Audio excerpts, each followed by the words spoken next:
আমরা যে দরকারি জিনিসটা প্রতিদিন ব্যবহার করি, সেই দরকারি জিনিসের ব্যবহার যদি অপব্যবহারে চলে যায়, তাহলে দরকারি জিনিস আর দরকারি থাকে না, সেটা ডিস্টার্বিং একটা জিনিস হয়ে যায়, অদরকারি হয়ে যায়, সেটার প্রয়োজনীয়তা সঠিকভাবে ব্যবহার করা হয় না।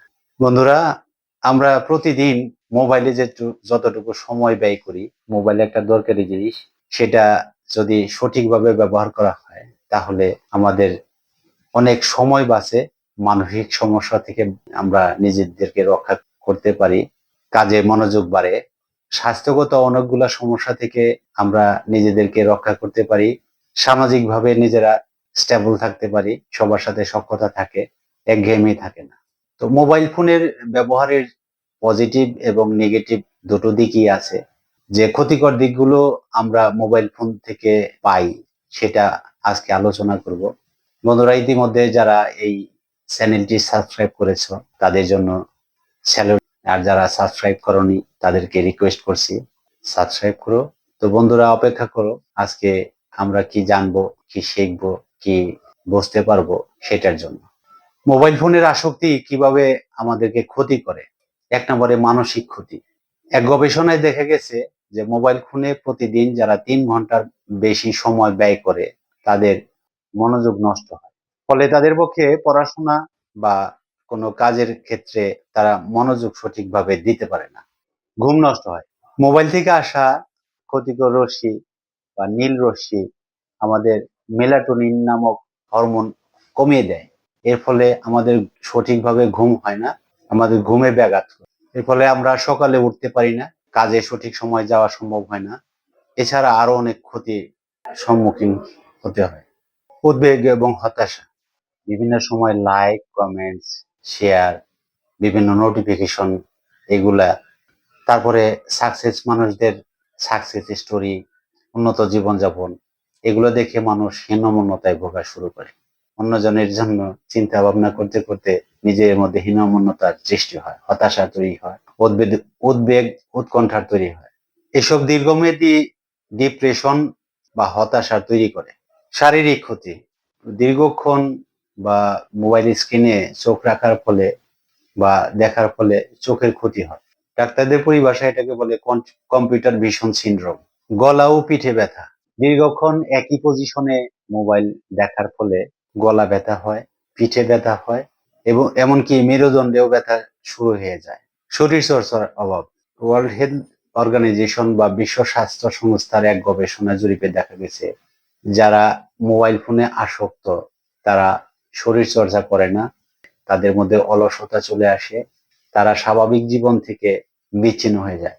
মোবাইলে আসক্তির কারণে হৃদরোগের ঝুঁকি বাড়ায় এবং স্থূলতার সমস্যা দেখা দেয়। সামাজিক ক্ষতি, যারা মোবাইল ফোনে আসক্ত তারা পরিবার, পরিজন, বন্ধু বান্ধবদের সাথে যোগাযোগ কমিয়ে দেয়।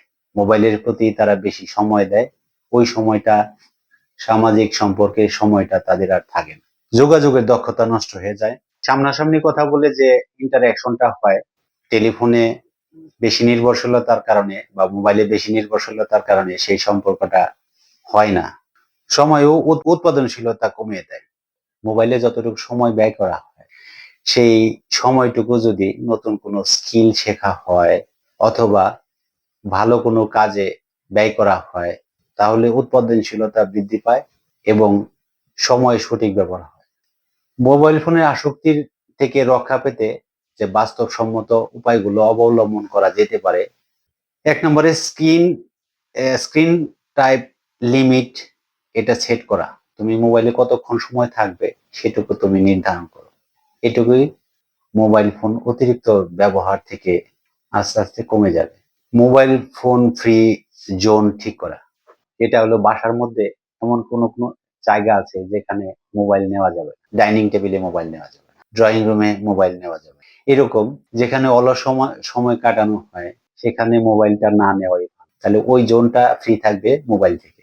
ডিজিটাল ডিটক্স করা, মানে যেটাকে তুমি মধু মনে করো সেটাকে মধু মনে না করে যদি সেটাকে বিষ মনে করা শুরু করে দাও, তাহলে সপ্তাহে একদিন অপ্রয়োজনীয় যে অ্যাপস গুলো আছে সেগুলো ডিলিট করা।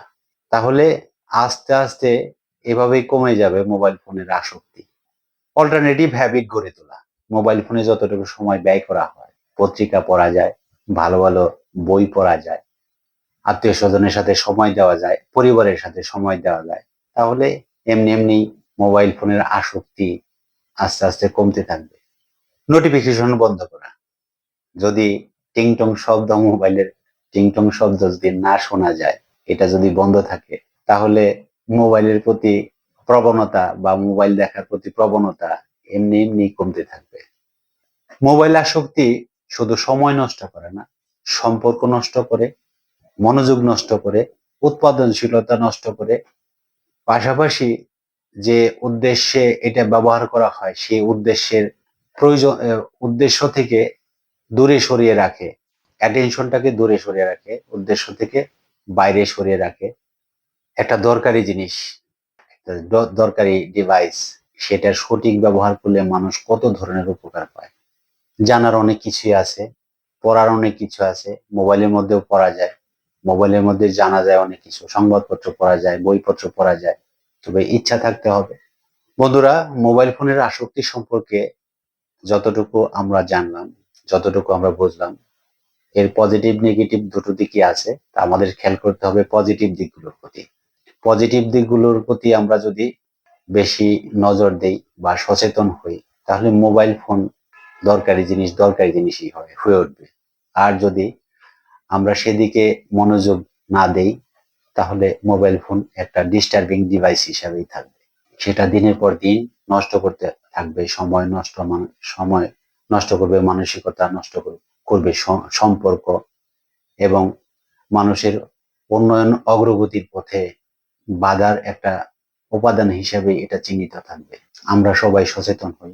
বন্ধুরা, তোমরা যতক্ষণ ধৈর্য সহকারে আমার কথাগুলো শুনলে, যদি তোমাদের উপকারে লেগে থাকে, তাহলে লাইক দিও, কমেন্টস করতে পারো। তোমার কমেন্টসটা আমার উৎসাহ উদ্দীপনা বাড়াবে।